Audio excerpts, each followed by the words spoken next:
Okay, first, just some basics when we're multiplying. These are fractions, really, which is what rational expressions are. So you just multiply straight across, right? You do not need a common denominator for for multiplication. When we're adding, we do need a common denominator, and you'd want to make sure this is reduced. When we're adding, you do need a common denominator. So I'm looking at the 3 and the 5. I'm thinking, what if 3 and 5 both go into? Well, they both go into 15. That's the smallest thing they both go into. So I want a denominator of 15. So I'm going to multiply the first fraction by 5 over 5. I'm not really changing its value, just changing its form then, right? Because I'm multiplying it by 1. And same thing over here. So then this first fraction, I'm going to have 10 over 15. Second fraction, I'll have 12 over 15. Whoops, should be a plus sign, 12 over 15. And now that I have a common denominator, I can add the numerators together. 10 plus 12 is going to be 22. And then that's over 15. I make sure that's reduced, which it is, and there we go. Okay. So some basic strategies for simplifying rational functions.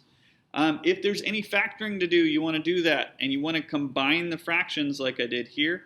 And then we'll reduce, and we'll also list the canceled undefined x values. And I'll get to that in some examples in a minute.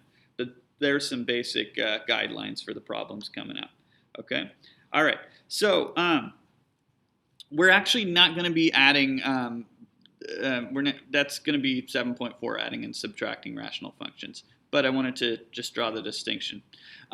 So one thing I want to point out, there's a common mistake that happens on this next example. A lot of times I'll see people cancel the 2's. So they'll do this. They'll say, oh, there's a 2 on top and a 2 on bottom, so this equals 3 over 4. But this is incorrect. This is what not to do. You can't do that because you can't just cancel terms out that are added to or added or subtracted to other terms. They have to be factors of the numerator or denominator. Okay. So to show you that this does not equal 3/4, let's just do the addition on the top. We got 5. On bottom we have 6. 5/6 is not equal to 3/4, right? So this does equal 5/6. It does not equal 3/4. You can't cancel those 2's. Okay. On this next problem,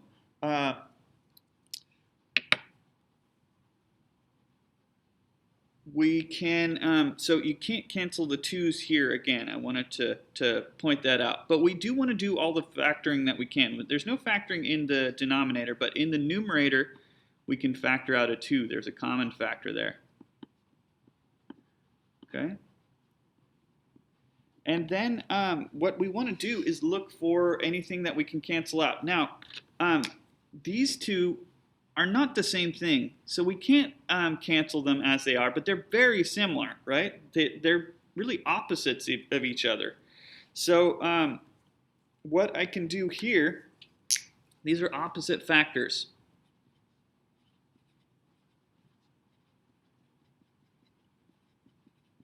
And what I can do is just take one of them and factor a -1 out of it. So I'll leave the top alone.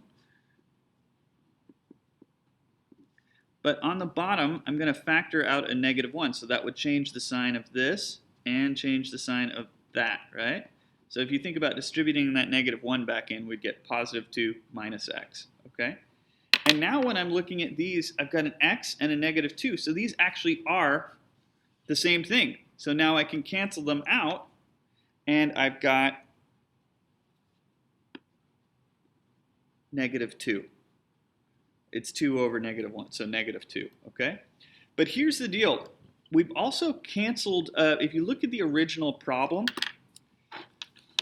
we used to have a variable in the denominator. It's been canceled, and so we've reduced this to just -2. So -2 is equivalent to this original fraction with the understanding that there's something that x can't equal. If you think about the domain here, the domain 2 minus x, the quantity 2 minus x can't equal 0, right? Because that would give me a 0 denominator. So let's solve this for x.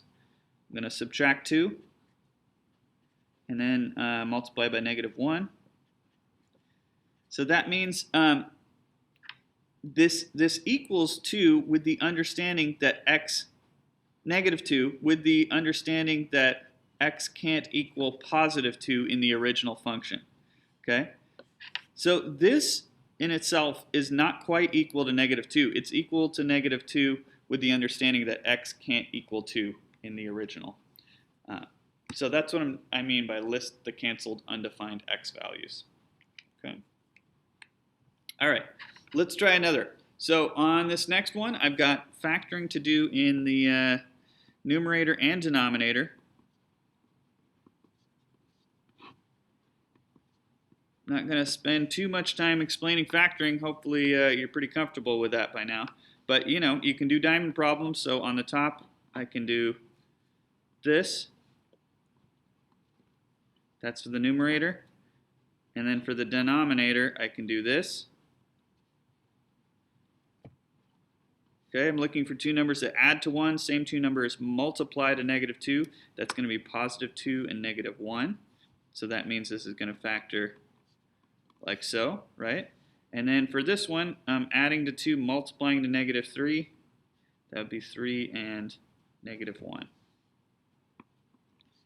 And now when I'm looking at the factored version of this, I can see that I've got factors in common. It's okay to cancel these because they're not added or subtracted to anything else, right? They're factors, they're multiplied.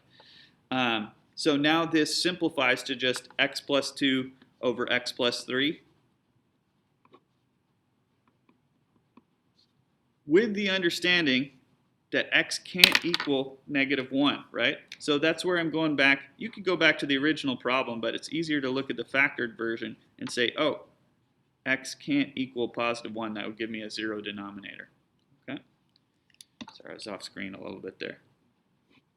Okay, so here is my complete solution. It's not just x plus 2 over x plus 3 yet. You should really list the undefined x value. Okay, let's try another here. So I'm going to factor the numerator. No, I'm not. I'm going to factor the denominator. So looking at this, there's no common factor here. I'm going to do a little side problem here. There's no common factor, but I got this thing. So I'm going to do a modified diamond problem here.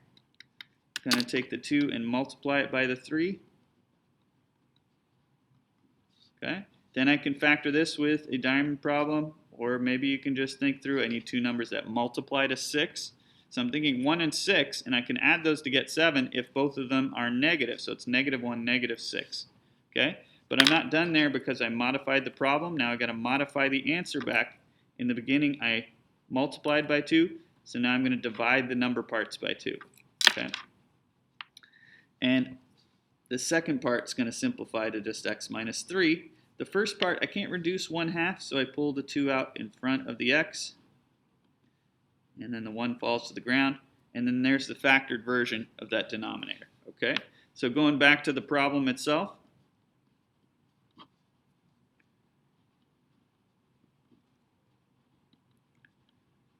Got this. Okay? And now I can't quite cancel those, but I'm noticing, oh, the -x plus 3 and x minus 3, those are opposites. So on the top, I'm going to factor out a -1. Let me actually put a -1 there.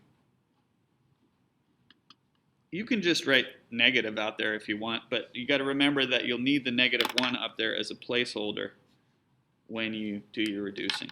So my final answer is going to be -1 over 2x minus 1.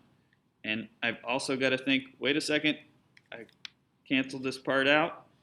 So I also have to show that x can't equal 3. Okay? It's true that x also can't equal 1/2, but I can see that in the final answer. So you don't need to list that because it's evident right there. Okay. Okay, next page. All right, here we've got more multiplication. Okay, so we don't need a common denominator. We're just going to multiply straight across. So I'm thinking, okay, 5 times 8 is 40. Got 40x to the 4th, y to the 5th. And then on bottom, 8 times 15 is 120. Okay, then I'm looking at the x's. So I've got 3 total x's, right? X squared times x would be x to the third. And for the y's, y squared times y would be y to the third as well. So I got it down to that. Okay, and now I'm going to reduce. So I kind of break it into parts like this is what I usually do, and think about reducing the different parts. So 40 over 120, I can reduce those, and then 4/12 is 1/3. So I'm just going to end up with a 3 down there. Okay, for the x's, 3 of the x's will cancel in the denominator, and 3 of them up top, so that just leaves me with an x in the numerator. And for the y's, 3 of those will cancel, so there'll be 2 left. So I've got xy squared over 3, and that's as far as we can go with that. Okay. You could also call that 1/3 xy squared. Okay. Oh, also I should really, well, you could list that x and y can't equal 0, because that would give you 0 denominators.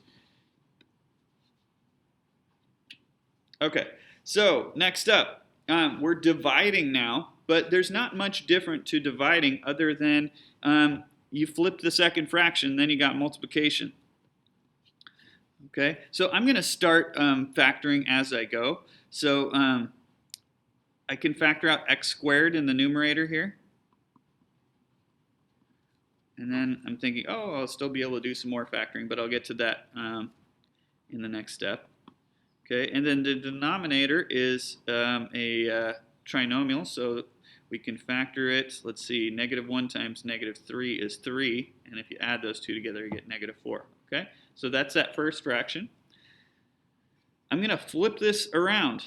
Okay, so the x squared minus 16 would be on top, but I might as well factor that as I go. It's a difference of squares, right? So it's going to be x plus 4, x minus 4. And now that is in the numerator because, yeah, I changed that to multiplication. Okay? And in the top, I can factor out an x squared.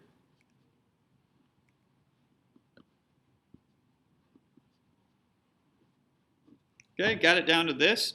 And then what I like to do with multiplication sometimes is just make it one big fraction, right? This would be the same as this. And then I can start canceling right away. So I can cancel those out. And that's all the canceling I can do, but I still have some more factoring to do as well. Okay, so there's another difference of squares, x times x, 3 times 3, so this would be x plus 3, x minus 3. Okay, and then still got the x plus 4, x minus 4, and x minus 1, x minus 3, and let's factor this. Another trinomial there to factor. Okay, so multiplying to get -8, how about 4 and -2? Because those will add up to +2 as well. Okay, so this is completely factored now, and now we can continue. Anytime you have something that appears in the numerator and denominator, one of those factors, you can cancel it. And that's all the canceling we can do. Okay, you could multiply the two binomials back together, but I'm fine with you. I actually prefer to just leave it factored in my final answers on these, because then if something is different, it's easier to tell. So I'm going to leave it like this.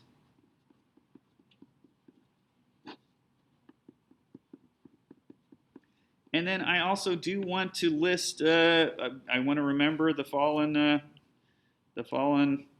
denominator factors, right? So I want to list things that x can't equal. It can't equal +3 because you wouldn't be able to tell that just looking at this fraction, right? X also can't equal -4.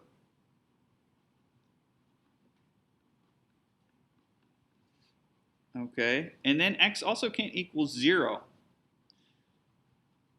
I don't know why I didn't have to keep writing x doesn't equal. I could have just listed 3, -4, 0.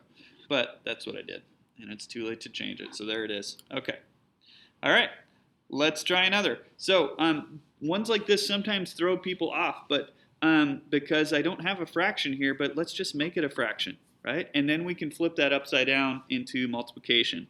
So I'm going to start factoring this. This is, oh, I can't factor that. I think there's a typo here. Here, I'll fix this on the note-taking guide, but that should have been 6x squared, okay? All right, so now I should be able to factor this. So maybe in the margin, I'll do a little side problem here. Let's take 6x squared plus 4x minus 2. I can factor out a 2 to begin with. Okay? And then you could do a modified diamond problem thing, or you can also think through FOIL. So thinking about FOIL, I know it's going to have to look like that to get 3x squared. And to get 1, I'm going to have a positive 1 and a negative 1. And I just got to think about the outer and inner. I need them to add up to 2x. So I'd want to have a positive 3x and a negative 1x. So positive 3x, negative 1x. And that, you can do the same thing with a modified diamond problem. Okay? But that is what this first numerator equals when it's factored. Okay, I can't really factor 5x squared. But now I'm going to flip this upside down. So the 1 will be on top. And then on the bottom, I can factor out 2x. So I'm factoring out a 2x, and then that would be x plus 1 down there. Okay, so when I combine this into one fraction, just to save some space, I'm just going to do it like that. Okay, and then I'll start reducing. So I see the x plus 1s are goners. And then also you could think of this as 2 times x, right? So you can cancel out this 2 with that one, all right? And then I look what's left, but I still have the x down there, all right?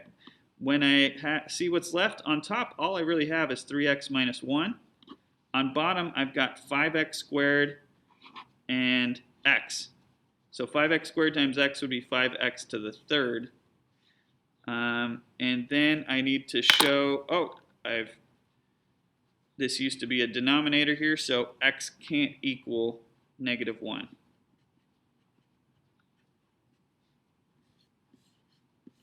Okay. All right, sometimes, so there's all sorts of factoring you'll need to do, and just a reminder, if you ever see, we've seen some differences of squares in these examples, but you might see sums of cubes or differences of cubes, and those are factorable as well, right? So that's if you get something like, I don't know, x to the third plus 27, that would be a sum of cubes, right? X times x times x, 3 times 3 times 3. And then your x and your 3 would be your a and your b, and it would factor in that format, okay? Or if you had x to the third minus 8, that would be an example of a difference of cubes. Okay, now I'm not going to go through factoring those, but I just want to remind you of those formulas. Okay, that's it for today. See you next time.